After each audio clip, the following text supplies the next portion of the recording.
إن الحمد لله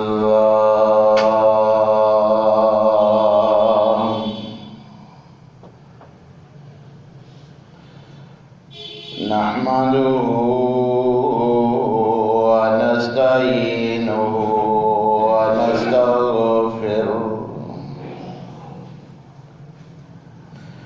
ونعوذ بالله من شرور أنفسنا ومن سيئات أعمالنا من يهده الله فلا مضل له ومن يضلل فلا هادي له وأشهد أن لا إله إلا الله وحده لا شريك له وأشهد أن محمدًا عبده ورسوله أما بعد فإن خير الحديث كتاب الله وخير الهدي هدي محمد صلى الله عليه وسلم وشر الأمور محدثاتها وكل محدثة بدعة وكل بدعة ضلالة وكل ضلالة في النار.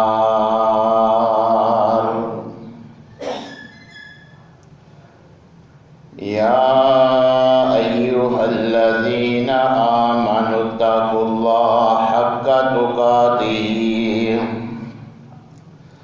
ولا تموتن إلا وأنتم مسلمون. يا أيها الناس اتقوا ربكم الذي خلقكم من نفس واحدة وخلق منها زوجها وبث منهما رجالا كثيرا ونساء واتقوا الله الذي تساءلون به والأرحام إن الله كان عليكم رقيبا.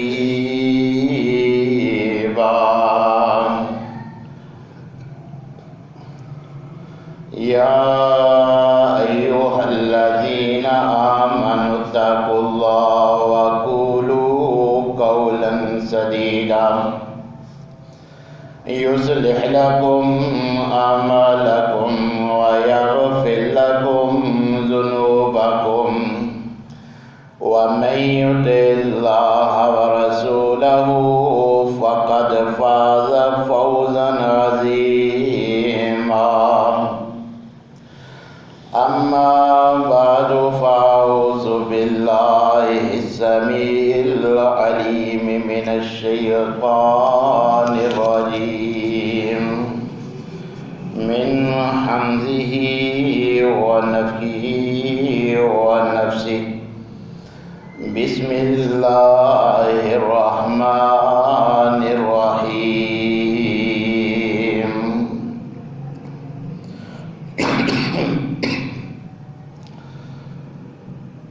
ولا تنكحوا المشركات حتى يؤمنن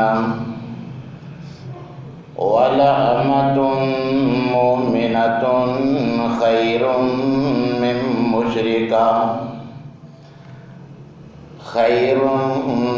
مشركة ولو أعجبتكم ولا تنكحوا المشركين حتى يؤمنوا ولعبد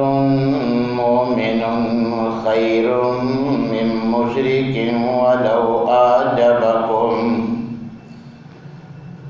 وقال النبي صلى الله عليه وسلم تنكح المرأة لأربع: لمالها ولحسبها ولجمالها ولدينها فاظفر بذات الدين.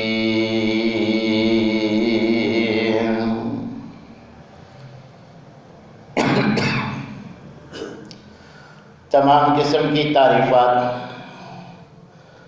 مالک العلام ذوالجلال والاکرام وحدہ لا شریک،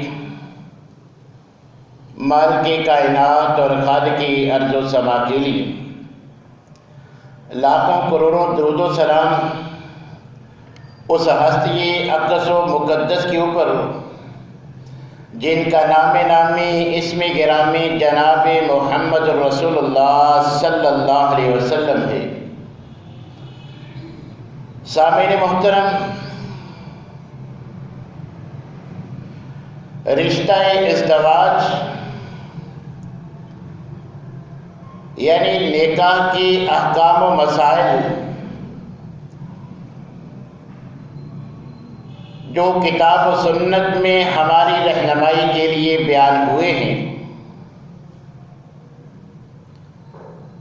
ان میں سے اکثر آپ گزشتہ 4 خطبات جماعت میں سماعت فرما چکے ہیں۔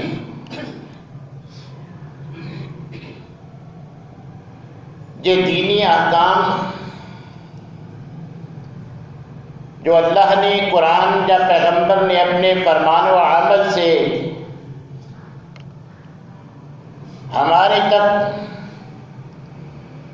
صحیح ذرائع سے پہنچ چکے ہیں،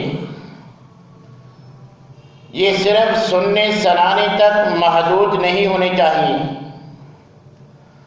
اب جب اس اہم ترین فریضہ کے جو اللہ نے یا جو پیغمبر نے احکام بتلائے ہیں، جن چیزوں کی طرف ہماری نشاندہی کی ہے اور آپ احباب سماعت فرما چکے ہیں، اب بحیثیت مسلمان ہم سب کی ذمہ داری ہے کہ آئندہ جب بھی یہ خوشی کا موقع آئے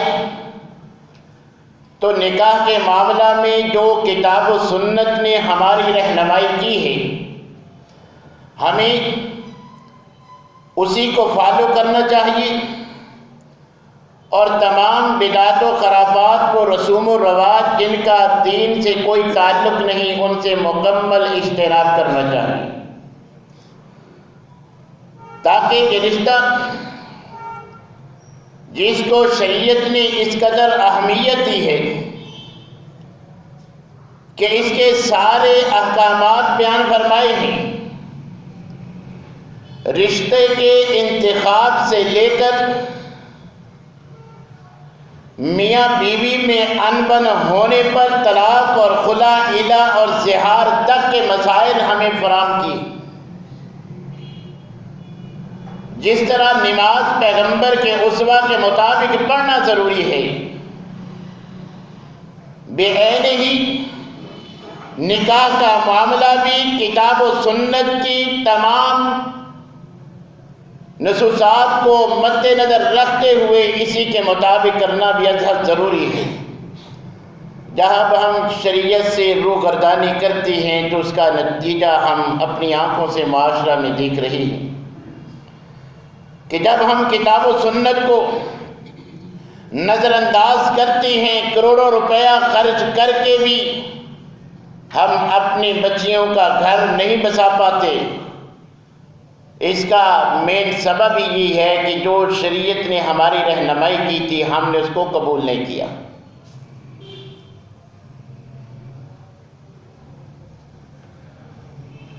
انتخاب رشتہ کے حوالہ سے شارع نے ہماری رہنمائی کی ہے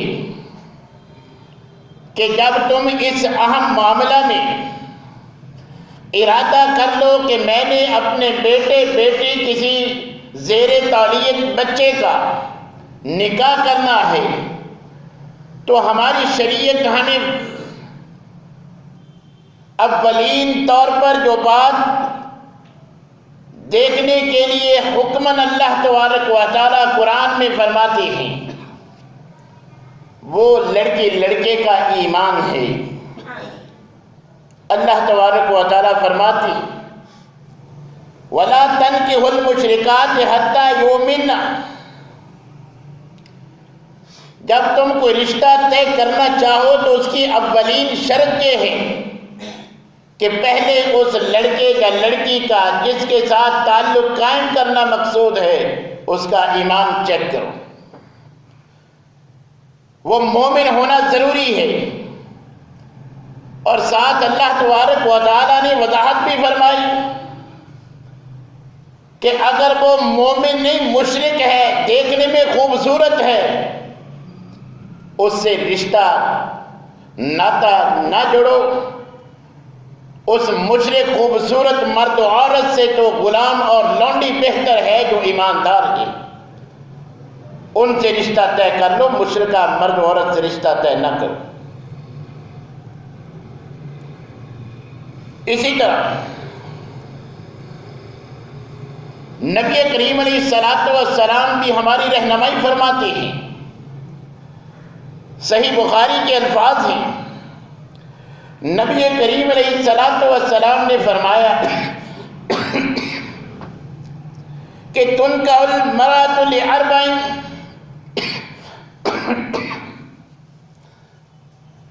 جس پیغمبر کا ہم نے کلمہ پڑھا ہے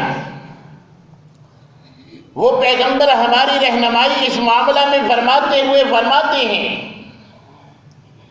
کہ عمومی طور پر جب کہ رشتہ طے کیا جاتا ہے تو لوگ 4 چیزوں کو مد نظر رکھتے ہیں۔ لمالہا، عمومی طور پر جب لوگ رشتہ طے کرتے ہیں لڑکی لڑکے کا مال دیکھتے ہیں کہ یہ مالدار کتنا ہے۔ وَلِحَسَبِهَا، دوسری چیز اس کا حسب نسب دیکھتے ہیں کہ کنبہ قبیلہ خاندان کیسا ہے۔ وَلِجَمَالِهَا، رشتہ طے کرتے وقت جو تیسری چیز دیکھی جاتی ہے وہ خوبصورتی ہے، اس کا حسن و جمال ہے۔ اور چوتھی چیز فرمایا وَلِدِينِهَا، جو رشتہ طے کرتے وقت لوگ عمومی طور پر چوتھی چیز دیکھتے ہیں وہ اس کا دین ہے کہ جس کا دین کون سا ہے، کس دین پہ ہے۔ تو اب نبی کریم علیہ السلام لوگوں کی نظر میں جو چیزیں دیکھی جاتی ہیں ان کا ذکر فرمانے کے بعد ہمیں اپنے امتیوں کو قیامت تک آنے والے مسلمانوں کو نصیحت فرماتے ہیں کہ لوگ یہ 4 چیزیں دیکھتے ہیں، فَاظْفَرْ بِذَاتِ الدِّينِ، مگر میں محمد صلی اللہ علیہ وسلم اپنے امتیوں کو نصیحت اور وصیت فرما رہا ہوں کہ یہ چیزیں بھی مد نظر رکھی جائیں، مگر ان 4 میں سے جس چیز کو تم نے ترجیح دینی ہے، جس کی وجہ سے سلیکٹ یا ریجیکٹ کرنا ہے، وہ تمہارا دین ہونا چاہیے۔ اگر باقی 3 میں کوئی کمی کوتاہی ہے تو رشتے سے انکار نہ کرو۔ اگر لڑکی یا لڑکا جس سے رشتہ طے کر رہے ہو وہ دیندار ہے، مال میں کم ہے، حسب نسب میں کم ہے، حسن و جمال میں کم ہے، نبی کریم علیہ السلام ہمیں نصیحت فرماتے ہیں اس کے دینداری کو مد نظر رکھتے ہوئے رشتہ طے کر لو۔ اور دوسرے مقام پہ معاملہ میں نبی کریم علیہ السلام نے ہماری رہنمائی یوں فرمائی، نبی کریم علیہ السلام نے فرمایا اذا خطب الیکم من ترضون دینہ وخلقہ فَزَوَّجُوهُ إِلَّا تَفْعَلُوا تَكُنْ فِتْنَةٌ فِي الْأَرْضِ وَفَسَادٌ عَرِيضٌ۔ سنن بہقی اور جامع ترمذی کے الفاظ ہیں۔ نبی کریم علیہ الصلوۃ والسلام نے فرمایا کہ جب تمہیں کوئی ایسا رشتہ موصول ہوتا ہے، تمہاری طرف کوئی ایسا رشتہ آتا ہے کہ جس کے بارے میں اس کے دین اور اچھے اخلاق کے بارے میں تم راضی ہو، تمہیں پسند ہے کہ اس کا دین بھی اچھا، اس کا اخلاق بھی اچھا، تو نبی کریم علیہ الصلوۃ والسلام فرماتے ہیں فَزَوَّجُوهُ، اس رشتے کو قبول کر کے وہاں رشتہ طے کر دو۔ جو رشتہ آیا وہ لڑکی یا لڑکا دیندار بھی ہے، اخلاق کا بھی اچھا ہے، پیغمبر ہمیں نصیحت فرماتے ہیں کہ وہاں رشتہ طے کر دو۔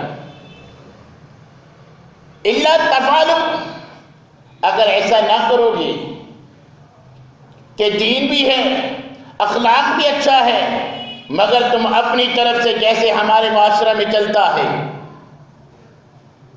کہ گورنمنٹ کا ملازم ہونا چاہیے، ایسا ہونا چاہیے، یہ کوالٹی ہونی چاہیے، یہ کوالٹی ہونی چاہیے، لڑکی کی عمر گزر رہی ہے مگر ہم ایک ذہن میں اسکیچ بنا لیتے ہیں کہ بس ایسا ہی رشتہ آئے گا تو رشتہ کروں گا۔ نبی کریم علیہ الصلوۃ والسلام نصیحت فرما رہے ہیں جب رشتے میں دو صفات تمہیں پسند ہوں، وہ لڑکی اور لڑکے کا اخلاق بہتر ہے، دیندار ہے، دین پہ عمل کرنے والا لڑکا یا لڑکی، اس کا رشتہ ملتا ہو، پیغمبر فرماتے ہیں رشتہ کر لو، اگر تم اس سے انکار کرو گے تو زمین پہ فساد اور فتنہ پیدا ہو جائے گا۔ آج یہ سارا فتنہ فساد کیوں ہے؟ یہ چند دن، چند مہینے، چند سالوں بعد طلاق کی نوبت کیوں آتی ہے؟ ہم شریعت کو نظر انداز کر دیتے ہیں، نبی کریم علیہ الصلوۃ والسلام کی ان نصیحتوں کو فالو نہیں کرتے، ان کو اہمیت نہیں دیتے، تو کروڑوں روپے خرچ کر کے بیٹی رخصت کرتے بھی دل کپکپاتا ہے کہ گھر بستا ہے کہ نہیں۔ نبی کریم علیہ الصلوۃ والسلام نے فرمایا کہ جب مناسب دینی لحاظ سے رشتہ تمہیں ملتا ہو تو وہاں فوراً رشتہ طے کرو۔ جب ہم کتاب و سنت کا مطالعہ کرتے ہیں تو ہمیں یہ بات نمایاں نظر آتی ہے کہ دینی اعتبار سے جو ہمارا مسلمانوں کا قابل ترجیح پہلو ہونا چاہیے وہ دینداری اور اچھا اخلاق ہونا چاہیے۔ دنیاوی تعلیم، یہ قد کان، یہ عمر، یہ کوئی شرعی مسائل نہیں جن کی وجہ سے رشتہ قبول یا رد کیا جائے، یہ ہماری اپنے بنائی ہوئی چیزیں ہیں۔ نبی کریم علیہ الصلوۃ والسلام نے دیندار لڑکے اور لڑکی کے رشتے کو ترجیح دینے کی ہمیں نصیحت فرمائی ہے، ہمیں اسی پر عمل کرنا چاہیے۔ باقی خصائص بھی مد نظر رکھے جائیں گے مگر قابل ترجیح جو پہلو ہونا چاہیے وہ دیندار ہونا چاہیے۔ ان احادیث کا یہی مفہوم، یہی مطلب ہے۔ اس کا مطلب قطعاً یہ نہیں کہ لڑکی عالمہ فاضلہ ہونا چاہیے، بلکہ اس سے مراد جو عورتوں کے شرعی احکام ہیں، اس لڑکی پہ جو شریعت نے احکامات اس کو دیے ہیں وہ ان کو فالو کرنے والی ہو، اور وہ لڑکا جس سے تعلق قائم کرنا چاہتے ہیں، شریعت نے جو اس کو احکامات دیے ہیں وہ ان کو ماننے والا ہونا چاہیے۔ یہ مطلب ہے اس کی دینداری کا، اور اس کا قطعاً یہ مطلب بھی نہیں کہ صرف دینداری ہی کو مد نظر رکھا جائے، باقی اوصاف بھی دیکھے جائیں گے، پرکھے جائیں گے، کیونکہ یہ رشتہ جو طے ہوتا ہے یہ کوئی معمولی کام نہیں، بڑی اہمیت کا حامل ہے، اسی لیے تو اس کے سارے جزیات تک شریعت نے بیان فرمائی ہے۔ دو خاندان آپس میں ملتے ہیں، آگے نئی نسل کا مسئلہ ہوتا ہے، اس لیے اس کے انتخاب میں بڑا غور و فکر کرنا چاہیے۔ اگلی نسل کا انحصار اسی انتخاب پہ ہوتا ہے۔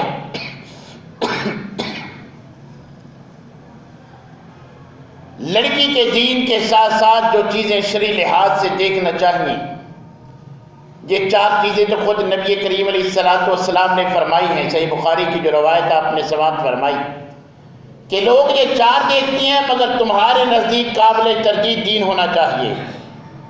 مال و دولت نہیں، غریب ہے، بس حسین و جمیل نہیں، حسن بھی پورا سورا ہے، تو نبی کریم علیہ السلام نے فرمایا ریجیکٹ نہ کرو اگر دین میں اچھی ہے۔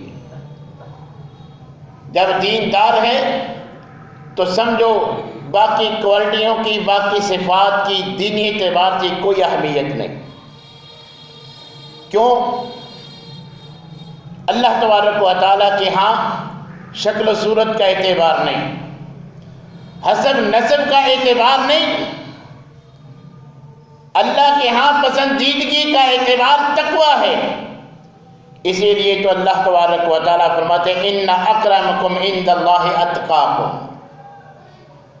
کہ میرے اللہ کے قریب وہ انسان ہیں جو تم میں سب سے زیادہ متقی اور پرہیزگار ہے، دینی اعتبار سے اچھا ہے، میں اللہ بھی اس کو اچھا سمجھتا ہوں۔ اللہ کے ہاں نہ مال میں زیادہ، نہ حسب نسب میں زیادہ، نہ حسن و جمال میں زیادہ، اللہ کے ہاں پسندیدہ سب سے زیادہ وہ انسان ہے جو گناہوں سے بچنے والا ہے، وہ مرد اور وہ عورت کہ جو اپنے آپ کو گناہوں سے بچاتے ہیں، اللہ ان کو پسند فرماتی ہیں۔ ہماری پسند بھی یہی ہونی چاہیے۔ آپ طریق اسلام کا مطالعہ کر کے دیکھ لیں کہ دینی اعتبار سے ہی جو رشتے طے ہوتے ہیں ان میں خیر و برکت ہوتی ہے، کہ جو دینداری کو نظر انداز کر کے رشتے طے ہوتے ہیں ان میں اللہ کی طرف سے وہ خیر و برکت نہیں ہوتی۔ نبی کریم علیہ السلام نے خود اپنی صاحبزادی کا حضرت فاطمہ کا نکاح حضرت علی سے کیا، حالانکہ حضرت علی کی مالی حالت اس سے پوچھتے ہیں، فرمایا صرف ایک ضلع کا مالک ہوں اور کچھ نہیں، کوئی کوٹھی بنگلہ، کوئی گاڑی، کوئی بینک بیلنس، کوئی کاروبار نہیں، اللہ کے رسول صرف ایک ضلع ہے، اس کا میں علی مالک ہوں، خواہش ہے کہ آپ کی بیٹی سے رشتہ طے ہو جائے۔ نبی کریم علیہ السلام صرف دینداری کو مد نظر رکھتے ہوئے رشتہ طے کر دیتے، کوئی مال نہیں دیکھا، اپنا کوئی گھر نہیں تھا، کوئی بزنس، کوئی کاروبار نہیں تھا، صرف ایک زرہ کے مالک ہے، پیغمبر اپنی بیٹی کے لیے رشتے کا جو ہے وہ انتخاب فرما لیتے ہیں۔ ایسے ہی آپ احباب جانتے ہیں کہ شکل و صورت کے اعتبار سے حضرت بلال حبشہ کے رہنے والے تھے، رنگت بھی کالی تھی، ہونٹ بھی بڑے بڑے، ان حبشہ کے رہنے والوں جیسی وضاقتہ، مگر شریعت کی نظر میں قیامت تک آنے والے امت محمدیہ کے لوگ جب ان کا ذکر کریں گے سیدنا بلال کہہ کر کے، ہمارے سردار جناب بلال رضی اللہ تعالی عنہ، ان کا نکاح، ان کی شادی، کہ اب ان کے پاس کچھ نہیں، غلام ہیں، غریب ہیں، مگر پیغمبر کی تعلیمات کا اثر تھا کہ حضرت عبد الرحمن بن عوف رضی اللہ تعالی عنہ جیسے عظیم صحابی رسول اپنی بہن کے رشتہ کے لیے، رشتہ زواج کے لیے حضرت بلال کا جو ہے وہ انتخاب فرماتے ہیں۔ غلام ہے، حبشہ کرنے والا، کوئی اس کا گھر بار نہیں، مال و اسباب نہیں، شکل و صورت بھی ویسی، اور ادھر خاندان مالدار سب کچھ ہے، مگر صحابہ کی نظر میں وہ اللہ کا یہ فرمان جانتے تھے، ان اکرمکم عند اللہ اتقاکم۔ آپ دیکھیں، ایک طرف یہی سیدنا بلال ہیں جن میں 3 خوبیاں نہیں، نہ اچھا حسب نسب ہے، نہ مالدار ہیں، نہ ہی ان کے پاس حسن و جمال ہے، مالدار بھی نہیں، حسب نسب بھی اچھا نہیں، خوبصورت بھی نہیں، چاروں میں سے 3 خوبیاں نہیں، صرف ایک خوبی کہ دیندار ہیں۔ اسی بنا پر ان کو عزت یہ ملتی ہے کہ ہم ان کو سیدنا مانتے ہیں، ہمارے سردار مانتے ہیں۔ جب بھی ان کا نام آتا ہے، اللہ کا ان کے بارے میں اعلان رضی اللہ عنہ و رضوا عنہ بھی ساتھ کہا جاتا ہے، ان کو اتنا مقام۔ دوسری طرف ابو لہب، قریشی خاندان، سیب جیسا سرخ چہرہ، حسب نسب بھی، مالدار بھی، کپڑے کا تاجر، مال و دولت بھی، 3 خوبیاں جو حضرت بلال میں نہیں، وہ ابو لہب میں نمایاں طور پہ موجود ہیں۔ صرف ایک دینداری نہیں، ادھر سیدنا بلال، ادھر تبت یدا ابی لہب و تب، جن کو آج ہم قابل ترجیح صفات مانتے ہیں، جن کی بنا پر رشتہ داریاں طے کرتے ہیں، دینی اعتبار سے ان صفات کی کوئی اہمیت نہیں۔ ان 3 خوبیوں کے باوجود ابو لہب کا جب بھی ذکر ہوتا ہے، قرآن پڑھنے والا رمضان میں پڑھے، غیر رمضان میں پڑھے، ابو لہب کا ذکر آتا ہے تو اے ابو لہب تیرے ہاتھ ٹوٹ جائے۔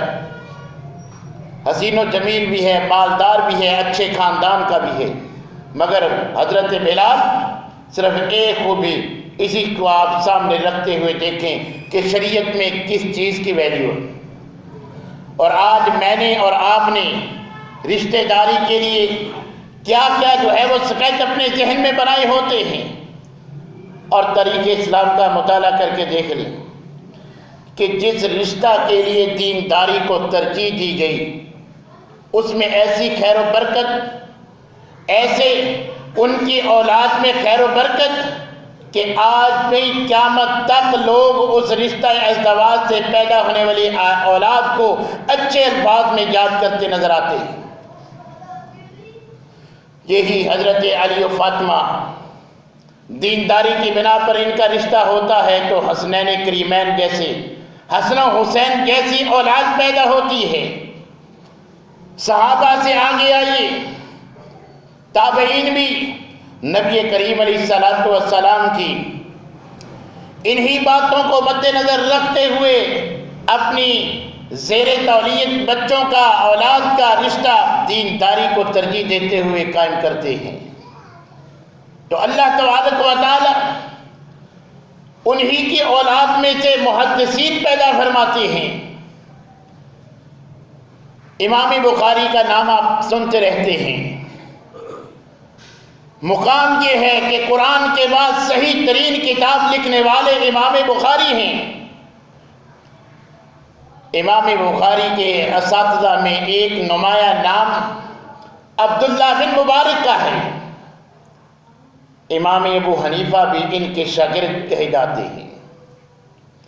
یہ امام ابو حنیفہ امام بخاری کے استاد عبداللہ کے والد جناب مبارک، ایک اناروں کا باغ ہے، اس باغ میں مالی کے فرائض سر انجام دینے کے لیے مالک سے بات چیت ہوتی ہے۔ کئی سال گزرے، ایک دن مالک اپنے ایک دوست کو باغ کا وزٹ کروانے کے لیے لایا۔ جناب مالک سے کہا کہ دوست آیا ہے، کوئی شیریں سا میٹھا سا انار توڑ کے لاؤ تاکہ مہمان کو دوست کو پیش کیا جائے۔ ایک انار لایا گیا، اس کو کھانے لگے، دیکھا کہ وہ تو کھٹا ہے، دوبارہ منگوایا، تیسری بار پھر منگوایا۔ جب تینوں مرتبہ انار کھٹے نکلے تو باغ کا مالک اپنے ملازم مالک سے پوچھتے ہیں تمہیں کتنے سال اس باغ میں گزار دیے، ابھی تک تمہیں یہی معلوم نہیں ہوا کہ کس درخت کا پھل میٹھا ہے اور کس کا کھٹا؟ 3 مرتبہ تم اپنی طرف سے اچھا لاتے ہو مگر وہ کھٹا نکلتا ہے۔ جناب مالک جواب دیتے ہیں کہ آپ نے مجھے کام کاج کے لیے رکھا ہے، دیکھ بھال کے لیے رکھا ہے، کھانے کے لیے نہیں۔ میں نے کبھی کوئی انار کھا کے تھوڑا دیکھا ہے۔ مہمان کے پاس سن کے چونک جاتا ہے، یہ اتنے سال سے باغ کی دیکھ بھال کرتا، پانی دیتا ہے، گوڈی کرتا ہے، سارے معاملات کرتا ہے، مگر دعویٰ کرتا ہے کہ میں نے آج تک کوئی انار کھا کے نہیں دیکھا، تو مجھے پتہ کیسے چلے گا کہ کس درخت کا میٹھا ہے، کس کا جو ہے وہ کھٹا؟ تحقیق ہوئی، پتہ چلا واقعتاً وہ سچے ہیں۔ یہ دوست اپنے دوست کے باغ کا نظارہ کرنے کے بعد گھر جاتا ہے، اپنی رفیقہ حیات اپنی زوجہ سے یہ واقعہ ذکر کرتا ہے کہ آج میں اپنے دوست کے باغ میں گیا، وہاں میں نے عجیب مسلمان دیکھا کہ کتنے سالوں سے باغ کی دیکھ بھال کر رہا ہے، ایک انار تک نہیں کھایا کہ مالک نے مجھے کھانے کی اجازت نہیں دی۔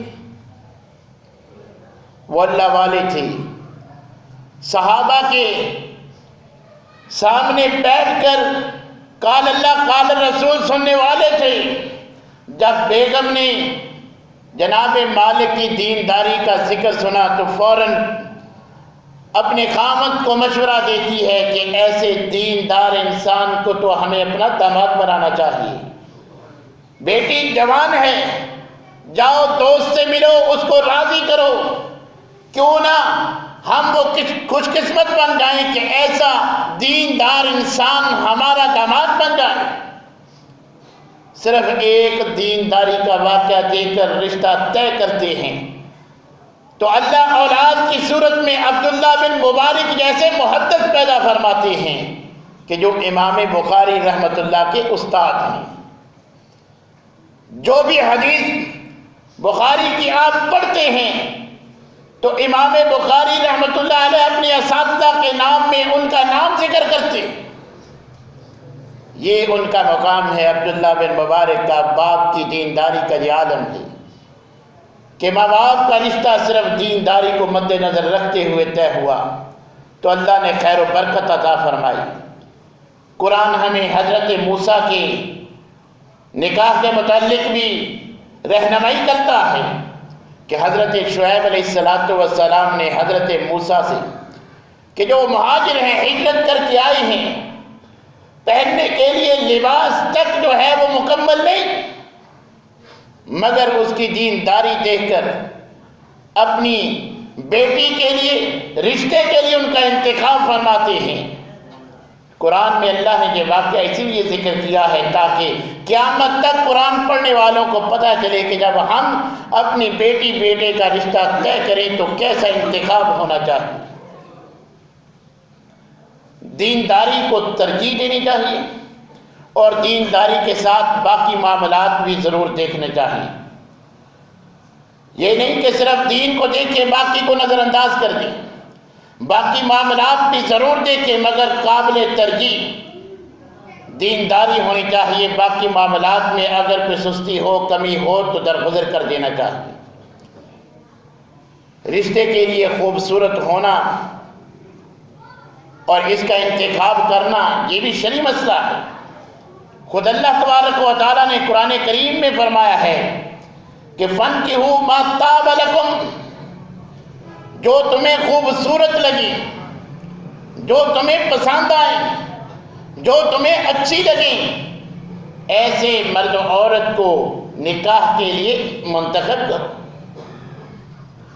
خود نبی کریم علیہ السلام نے فرمایا کہ بیویوں میں سے بہترین بیوی وہ ہے کہ جب اس کا شوہر اسے دیکھتا ہے تو دل خوش ہو جاتا ہے۔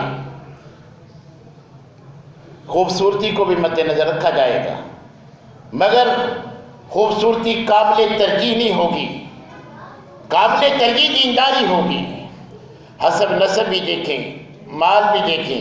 آج ہمارے معاشرے میں اکثر طلاق کی نوبت تبھی آتی ہے کہ جب ہم رشتہ طے کرتے وقت ان چیزوں کا خیال نہیں کرتے۔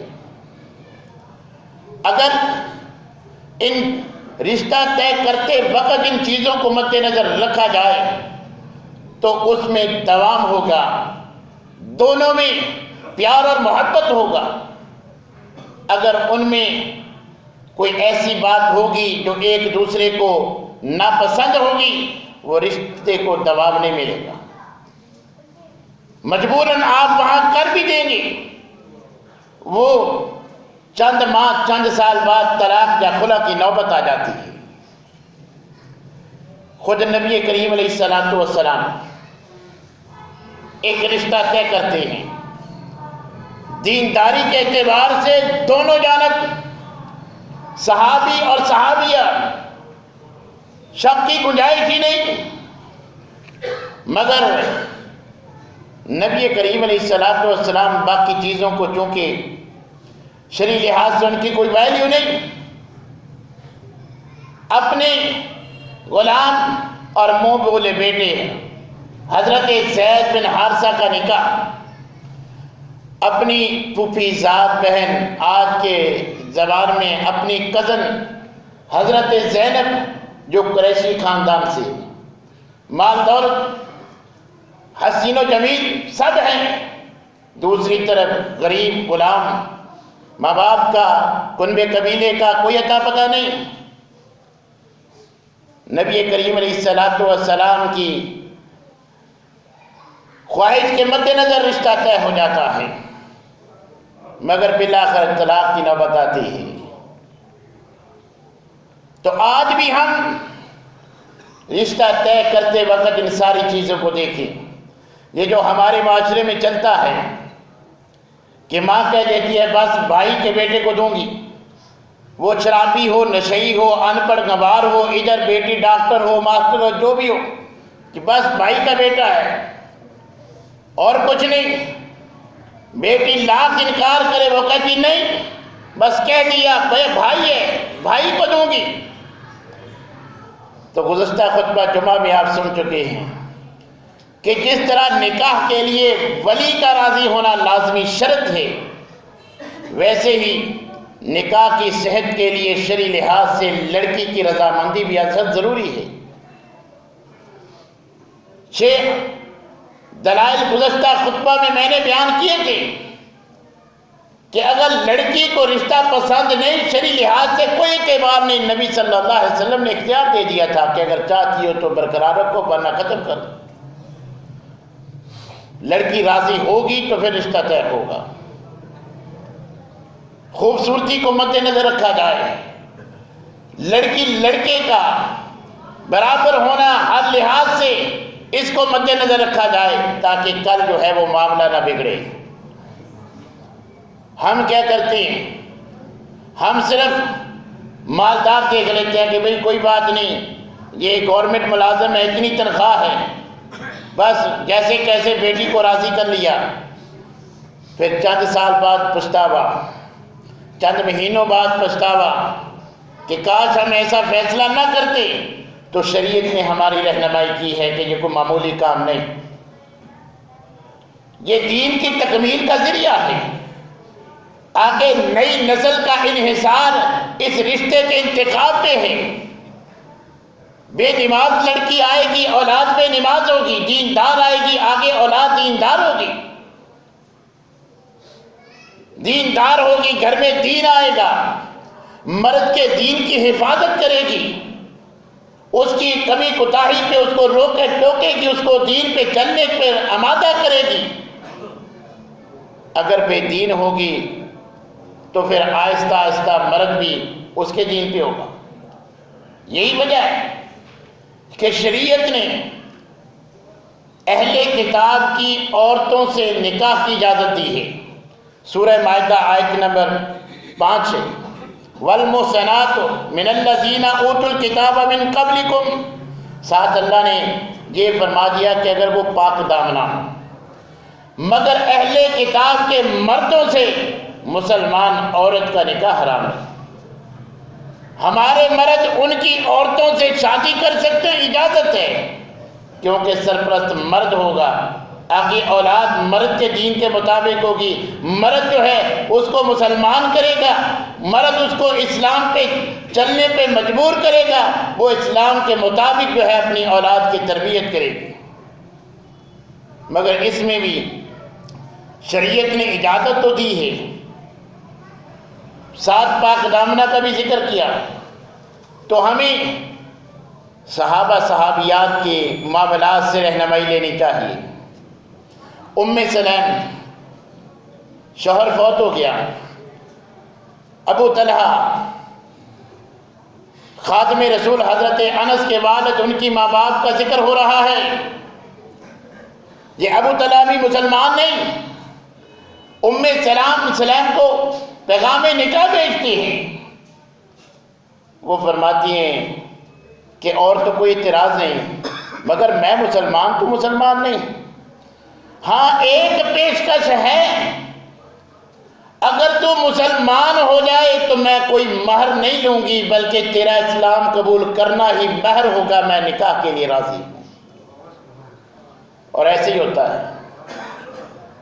ام سلیم صرف اسلام قبول کرنے کے حق مہر پہ ابو طلحہ سے شادی کرتی ہیں، تو جو اللہ اولاد دیتے ہیں، حضرت انس خادم رسول 10 سال حضرت انس نے نبی صلی اللہ علیہ وسلم کی خدمت کا شرف حاصل ہے۔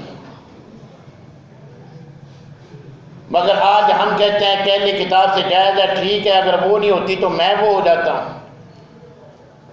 نہیں میرے بھائیوں، دین کو داری کو ترجیح دینی چاہیے، ان سے اجازت ہے تو پہلے طے کریں کہ میں مسلمان ہوں، تو مسلمان ہو، مسلمان ہونا پڑے گا تب میں تجھ سے نکاح کے لیے تیار ہوں، ورنہ مسلمان عورتیں بھی۔ حضرت عمر فاروق نے اپنے دور میں تو اہل کتاب کی عورتوں سے شادی پہ بھی بین لگا دیا تھا، وقت کے حکمران تھے، ان کے پاس تو اختیار تھا کہ مسلمان عورتوں کی بجائے مسلمان جو ہے وہ ان کو ترجیح دیتے تھے۔ آپ نے بین لگا دیا کہ جس نے شادی کرنی ہے، مسلمان عورتیں بیٹھی ہیں، وہ تو ان سے شادی کر نہیں سکتے، حرام ہے، ان سے تو مسلمانوں نے کرنی ہے، اب تم ان کو ترجیح نہیں دیتے کہ بیچاری عمر زیادہ ہو رہی ہے مگر تم ان کی عورتوں سے کرتے ہو۔ انہوں نے اپنے زمانے میں بین لگا دیا تھا۔ آج اگرچہ اس کی اجازت ہے، مگر یہ بات ہمیں مد نظر رکھنی چاہیے کہ ام سلیم والی سنت، ان جیسا اسوہ ہمیں بھی اپنانا چاہیے کہ مسلمان کریں، اگر شرط پہ آمادہ ہے تو پھر اس سے نکاح کریں، ورنہ یہ پیار محبت میں جس طرح ہمارے معاشرہ میں چلتا ہے کہ ہم بھی نام کے مسلمان ہوتے ہیں، ہم کہتے ہیں کوئی بات نہیں، اگر تو مسلمان ہی ہوتی، تو عیسائی ہے میں بھی عیسائی ہو جاتا ہوں، تو یہودی ہے میں بھی یہودی، تیرے پیچھے سب کچھ کرنے کو تیار۔ یہ مسلمان کا شیوا نہیں۔ مسلمان ام سلیم جیسا منہج پہ ہوتا ہے۔ تو میرے بھائیوں، کتاب و سنت کی روشنی میں اس نکاح جیسے اہم معاملات کے بارے میں یہ گزشتہ 4 اور یہ 5واں خطبہ جمعہ آپ نے سماعت فرمایا، تو اب جب کتاب و سنت کی روح سے آپ تمام مسائل سن چکے ہیں، آپ کے علم میں آ چکے ہیں، تو اب جب بھی یہ موقع آئے تو ہمیں کتاب و سنت سے ضرور رہنمائی لینی چاہیے۔ جو بند و نصائح اللہ اور اس کے رسول نے کیے ہیں ان کو ضرور فالو کرنا چاہیے۔ اسی سے رشتے میں دوام ہوتا ہے، خاندانوں میں الفت اور محبت، اور میاں بیوی